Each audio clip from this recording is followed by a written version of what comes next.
নিচের ছবিতে দেখতে পাচ্ছ রাখি। হ্যাঁ, রাখি আগের থেকে মোটা হয়েছে, বেশ দেখতে বেশ ভালো লাগছে।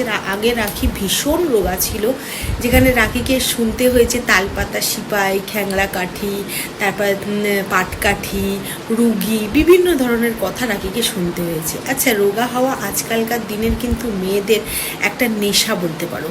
প্রত্যেকটা মেয়ে চাই আমি রোগা ফিটফাট থাকবো, কেউ চায় না আমি মোটা হতে। তেমনই রাখি প্রথম থেকেই রোগা। তো রোগা তো কী হয়েছে, রোগা হলে কি তাকে দেখতে খারাপ লাগে? সব ড্রেসেই তো তাকে মানায়, এমন নয় যে তাকে ওই হ্যাঙ্গারের মধ্যে তুমি কাপড় ঝুলিয়ে দিয়েছো, এমন তো না।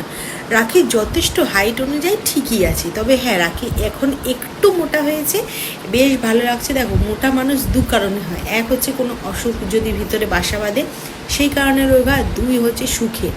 আজকের ডেটে রাখির মোটার কারণটা কিন্তু এই পয়েন্ট টু সুখের। তার কারণ হচ্ছে আজকের ডেটে তার কি নেই, নিজের টাকায় সে বাড়ি করছে, তারপরে হচ্ছে নিজের একটা শোরুম খুলছে, বাবা মার সেই মানে কাজটাকে এগিয়ে নিয়ে যাচ্ছে, বাবা মার বিজনেসটাকে এগিয়ে নিয়ে যাচ্ছে। এটা কটা ছেলে মেয়ে পারে?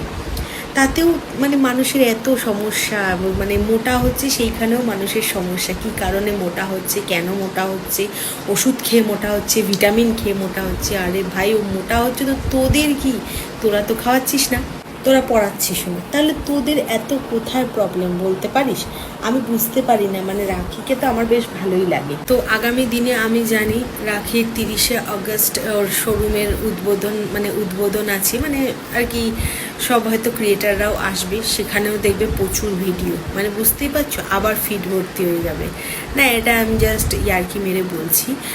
দেখো, ওটা ওদের কাজ, ওদের তো করতেই হবে, আমাদের কিছু আমরা দেখলে দেখবো, না দেখলে স্কিপ করে যাবো, ব্যাস, দ্যাটস ফাইন, মানে সিম্পল ম্যাথ।